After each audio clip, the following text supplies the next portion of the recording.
per minute. Friends, I deem it a great honor and privilege to preside over this conference of distinguished parliamentarians and legislators on the vital subject of population and development.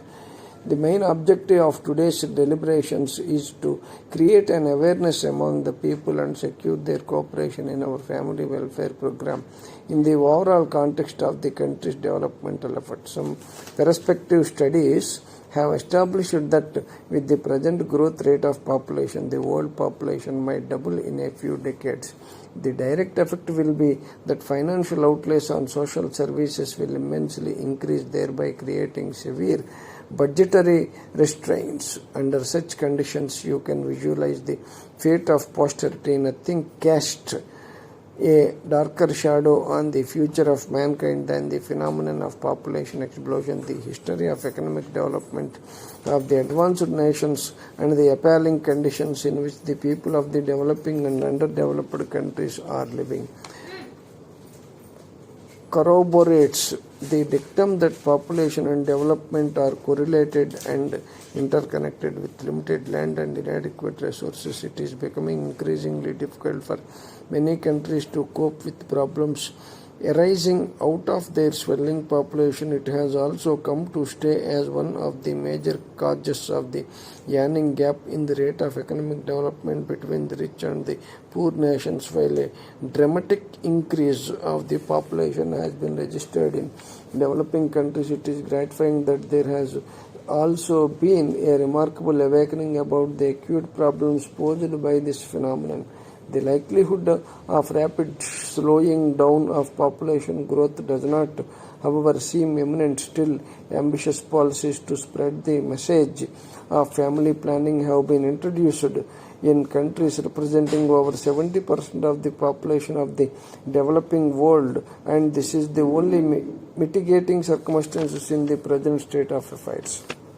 We in India are also face to face with these problems. Its enormity can be guarded from the simple fact that we are adding to our population of Australia every year, one United States every 15 years, and one Soviet Union every 20 years. Next to China, India is the most populous country in the world.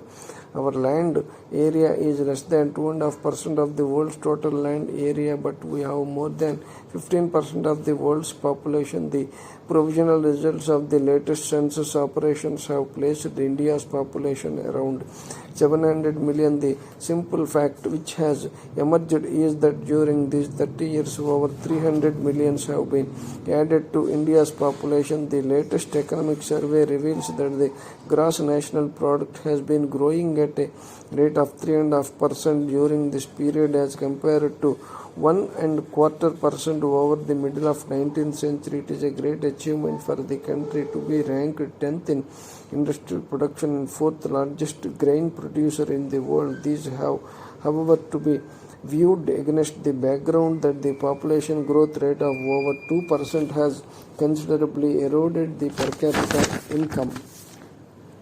Gross national products. Could you imagine what would have been the level of prosperity if we had checked enormous growth of population over these years? We would have been amongst the people most prosperous and developed nations. Today I say with all the emphasis at my command, and those who denounced family planning for narrow selfish ends did a great disservice to society as a whole. The sixth plan has rightly reiterated the government's resolve to implement the family planning program on a voluntary basis. It is sought to interweave it into the entire fabric of developmental effort. This is important because higher life expectancy, increased literacy and better standards of living exert a definite influence on the growth of population.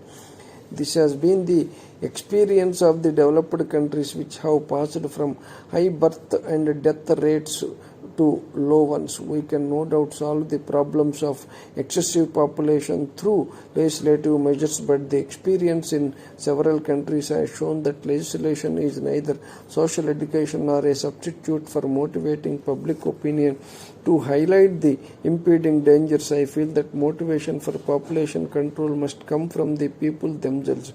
In a message to the World Health Organization, the Prime Minister has rightly emphasized that motivation by persuading persuading people to participate in the family welfare programs of the country is our national policy, and in this the parliamentarians and legislatures who can feel the pulse of the people have a pivotal role to play.